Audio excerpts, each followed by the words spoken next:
होकर, क्योंकि ये नहीं जानते कि ये क्या करते हैं। पहले लतानिया को हम गाएंगे, उसके बाद वचन को भाई आनंद साहिब द्वारा सुनेंगे।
बैठ जाएं।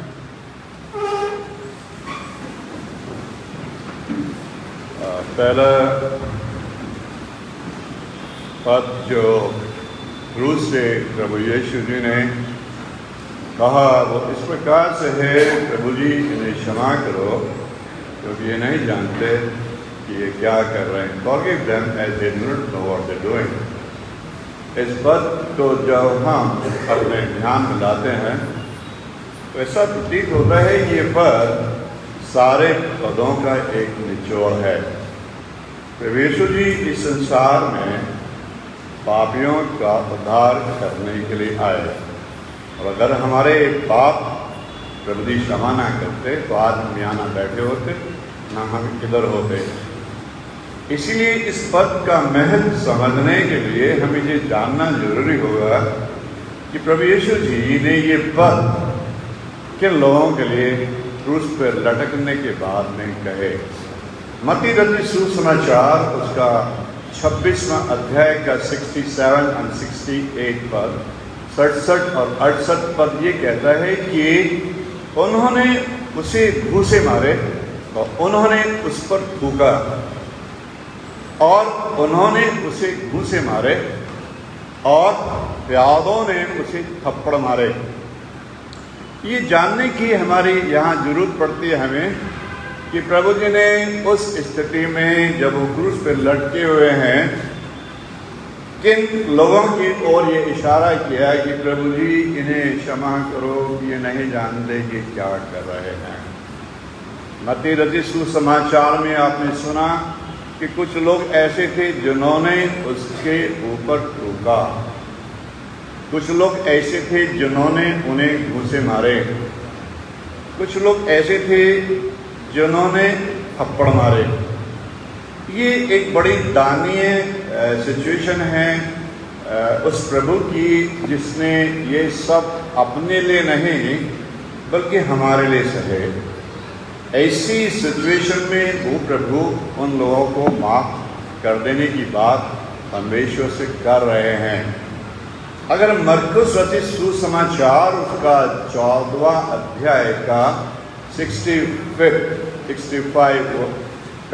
पद देखें, 65वां पद देखें तो लिखा है कि उन्होंने उस पर थूका, उन्होंने उसे घूंसे मारे और उन्हें थप्पड़ मारे, और साथ में ये भी लिखा हुआ है कि कुछ सिपाहियों ने उसके सर पर सरकंडे मारे और उससे पूछा, तो ये बता कि तुझे किसने मारा।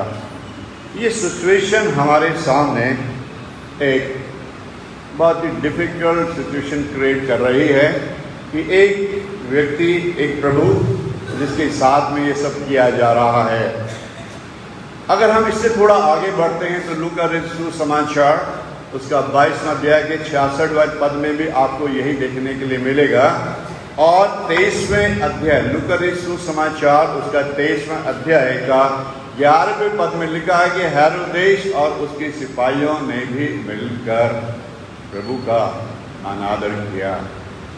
हेरोदेस और उसके सिपाहियों ने भी मिलकर प्रभु का अनादर किया। अगर आज प्रभु जी क्रूस पर लटके हुए हैं, क्षमा की बात कर रहे हैं, तो इनमें वो लोग भी शामिल हैं जिसमें हेरोदेस भी है, उसके सिपाही भी हैं, वो लोग जिन्होंने उसके ऊपर थूका वो भी हैं, जिन्होंने उसको घूंसे मारे वो भी हैं, जिन्होंने उनको ताड़ना दी वो भी हैं। अगर हम यूहन्ना रचित समाचार में चले जाएं और उसका 19वां अध्याय का पहला पद देखें तो वहाँ लिखा हुआ है कि पिलातुस ने प्रभु यीशु जी को कोड़े लगवाए। ये वो यातनाएं हैं जो उन्होंने आपके लिए और मेरे लिए इसलिए सही कि हमारे अपराधों से हमारा छुटकारा हो और हम बचाए जाएं। मैं आपको बताना चाहता हूँ ये उस स्थिति में प्रभु जी क्रूस पे लटके हुए हैं और परमेश्वर से लोगों के लिए क्षमा याचना की बात कर रहे हैं। वो चेले मरकुस रचित सुसमाचार उसका 14वां अध्याय का 50वां पद कहता है, सारे चेले उसे छोड़कर भाग गए। वो लोग जिन्होंने उनको पकड़ा और रात भर यातनाएं दी, उनके लिए भी परमेश्वर क्षमा की बात कर रहे हैं। वो भीड़ जिन्होंने उनका ठट्टा उड़ाया, वो नेल जो उनके हाथ में लोगों ने गाड़े, उन सिपाहियों ने 1/4 इंच एंड 1/3/4 इंच जो उनके पाँव के अंदर गाड़ी गई, उन सिपाहियों ने जिन्होंने ये कीलें उनके पाँव में हाथों में गाड़ी और उनको क्रूस पे लटकाया, प्रभु जी उनके लिए भी क्षमा की बात कर रहे हैं। अगर हम प्रभु जी की इस क्षमा की बात को थोड़ा आगे बढ़ाएं तो एक और क्षमा हमारे सामने नए नियम में दिखाई देती है जो कि स्टीफन की विटनेस है। जब लोग उसको पथरवा कर रहे थे और जब उसका अंतिम समय आया और अंतिम सांस लेने से पहले उसने जोर से चिल्लाकर परमेश्वर से ये प्रार्थना की, प्रभु जी ये पाप इनके सर पे ना लगाना। ये दो याचनाएं क्षमा की हमें गॉस्पेल न्यू टेस्टामेंट के अंदर मिलती हैं देखने के लिए। हम अगर इससे थोड़ा आगे बढ़ें तो हमको दिखाई देता है कि परमेश्वर ने हम लोगों को क्षमा करने का कितना बड़ा लेसन अपने जीवन काल में दिखाया, इसको हम बहुत बार इग्नोर कर देते हैं। परमेश्वर ने कहा मत्ती रचित समाचार उसका 5वां अध्याय का 44वां पद कहता है कि अपने बैरियों से प्रेम रखो और अपने सताने वालों के लिए प्रार्थना करो। क्या ये हमारे जीवन में पॉसिबल है कि जो लोग हमें सताते हैं हम उनसे प्रेम उनके लिए प्रार्थना करें? या जो हमारे बैरी हैं उनसे हम प्रेम करें? This is something very difficult and I really don't understand if anybody have that kind of capability कि कोई आपको परेशान कर रहा है और आप उसका जवाब ईंट के बजाय पत्थर से ना दे रहे हों। ये हमारे जीवन की कहानी है। प्रभु जी कहते हैं कि बुराई के बदले बुराई ना करो और गाली के बदले गाली ना दो, वरन आशीष दो, क्योंकि तुम आशीष के वारिस होने के लिए बुलाए गए हो। तो बड़ी बात है हमारे लिए, ये हमारे लिए बड़ी बात है कि भाई बुराई की जगह बुराई ना करो। लेकिन हम ऐसा नहीं करते, हम ऐसा करते ही नहीं, हम इसका अपोजिट करते हैं। ये प्रैक्टिकल बात है, इसको हम डिनाई नहीं कर सकते। प्रभु जी हमसे कह रहे हैं बुराई की जगह बुराई मत करो, गाली की जगह गाली मत दो, वरन आशीष दो। मैं तो ऐसा नहीं समझता कि कोई व्यक्ति यहाँ ऐसा बैठा हुआ है कि कोई उसको बुराई करे और उसके बदले में उसकी बुराई ना करे, ऐसा मुझे लगता नहीं। तो ये बहुत ही आइडियलिस्टिक अप्रोच है प्रभु यीशु जी की हम लोगों को सिखाने के लिए कि अगर हमारे साथ कोई बुरा कर रहा है तो हम कोशिश करें कि उसके साथ बुरा ना करें, क्योंकि प्रभु यीशु जी ने अपने प्राण क्रूस पर इसलिए नहीं दिए कि हमारे पाप क्षमा हो जाएं। उनकी क्षमा की वेदना के पीछे जो दुख छिपा हुआ है और जो मार्मिक सारांश छिपा हुआ है उसको हम पकड़ने की कोशिश करें, क्योंकि प्रभु जी कहते हैं हमारे ही अपराधों के कारण वो घायल किया गया। आज अगर प्रभु यीशु जी क्रूस पर लटके हुए हैं तो उसके पीछे हम लोगों के अपराधी हैं जिसके कारण वो घायल किया गया और हमारे ही अधर्म के कारण वो कुचला गया। आज अगर हम ये कह रहे हैं कि हम प्रभु यीशु जी के दास हैं और हम उनकी इन सातों वचनों के बारे में बैठकर यहाँ बात करेंगे, हमारा बात करना और उनके ऊपर सोचना तभी महत्वपूर्ण होगा अगर हम प्रभु यीशु जी के उस योगदान को जो उन्होंने क्रूस के ऊपर हमारे को बचाने के लिए दिया, हमारे पापों की क्षमा के लिए दिया, अगर उसको ना समझें। क्योंकि प्रभु जी का वचन कहता है हमारे ही अपराधों के लिए वो घायल किया गया और हमारे अधर्म के कारण वो कुचला गया, हमारी शांति के लिए उस पर ताड़ना पड़ी और उसकी कोड़े खाने से हम क्या हुए? जोर से बोलें, क्या हुए? चंगे हुए। ये वो प्यार है जो प्रभु यीशु जी की क्षमा के पीछे छिपा हुआ है, लेकिन हम इसको पकड़ नहीं पाते हैं अपने जीवन के अंदर, हम उसको देख नहीं पाते हैं। प्रभु जी कहते हैं तेरे कोड़े खाने से हम चंगा हुए। जब भी हम बीमार होते हैं हमारे लिए प्रेयर की जाती हैं और बहुत चमत्कार होते हैं। इस संडे एक व्यक्ति ने अपनी ऑफरिंग दी, आदि साहब बता रहे थे कि जिस दशा में उनको देखा गया उससे आज वो कितने भले चंगे दिखाई दे रहे हैं। ये उन वाक्यों का चमत्कार है जो आप यहाँ बैठ कर सुन रहे हैं कि तेरे कोड़े खाने से कौन चंगे हुए?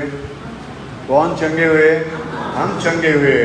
प्रभु यीशु जी हमें सिखाना चाहते हैं। पहला पत्रस उसका 2 अध्याय का 24वां पद कहता है वो हमारे अपराधों को लेकर क्रूस पर चढ़ गया। ध्यान से सुनिएगा, बहुत ही मार्मिक पद है ये। वो हमारे अपराधों को अपनी देह पर लेकर क्रूस पर चढ़ गया और सलीबी मौत स्वीकार की, ताकि हम पापों की तरफ से मरकर धार्मिक जीवन व्यतीत करने की कोशिश करें।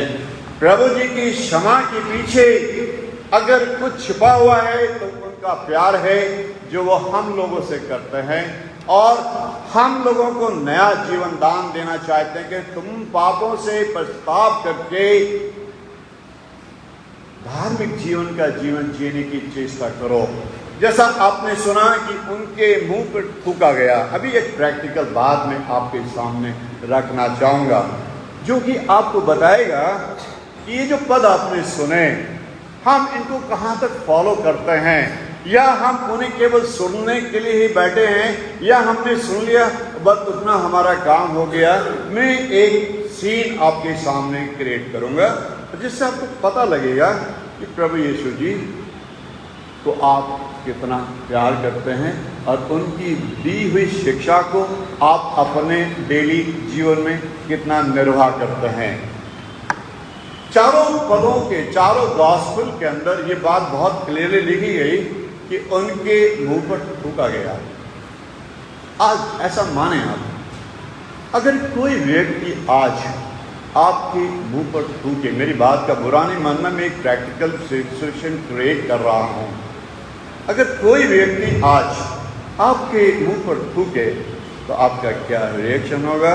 इसका जवाब मैं आपसे नहीं पूछूंगा, इसका जवाब मैं आपसे नहीं पूछूंगा। और अगर आप इसका जवाब पॉजिटिव में दे रहे हैं तो सच में आप बहुत भाग्यशाली हैं। अगर कोई व्यक्ति किसी के मुंह पर थूके तो ये उसके बर्दाश्त की सीमाओं के बाहर की बात है।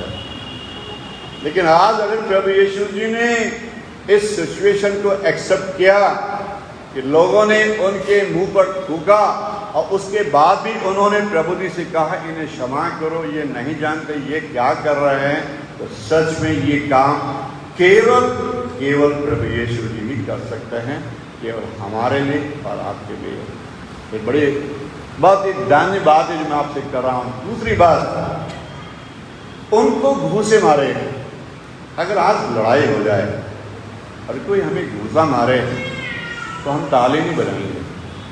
मुझे नहीं लगता कोई ताली बजाएगा। यहाँ जितने लोग बैठे हैं, अगर लड़ाई हो जाए, घूंसा मारा जाए, तो मुझे लगता नहीं कि हम घूंसा नहीं मारेंगे, ऐसा मुझे लगता नहीं। ये बड़ी प्रैक्टिकल बात है। मैं आपको प्रभु यीशु जी के पद चिन्हों पर उनकी सिचुएशन में आपको खड़ा करने की कोशिश कर रहा हूँ कि अगर प्रभु जी ने घूंसे खाए हैं तो उसके पीछे उनका प्यार है जो अपनी देह पर हमारे अपराधों को लेकर क्रूस पर चढ़ गए हैं।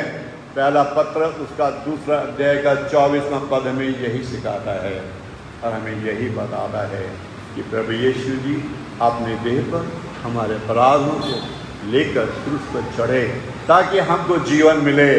कितनी बार हम झगड़ों में उलझते हैं, कितनी बार हमारे सामने ऐसी सिचुएशन आती है कि लोग थप्पड़ मारते हैं, लेकिन हम थप्पड़ का जवाब थप्पड़ से ही देते हैं। हमने अभी तक इन वचनों के ऊपर सुना जरूर है लेकिन अमल नहीं किया। यही हमारे जीवन का दुर्भाग्य है। हमने प्रभु जी की उन एग्जाम्पल को क्रूस के ऊपर देखा, प्रभु जी इन्हें क्षमा करो क्योंकि ये नहीं जानते ये क्या कर रहे हैं। हमने सुना तो जरूर है लेकिन करके नहीं देखा और ना किसी को करते हुए रोका, ना करते हुए रोका।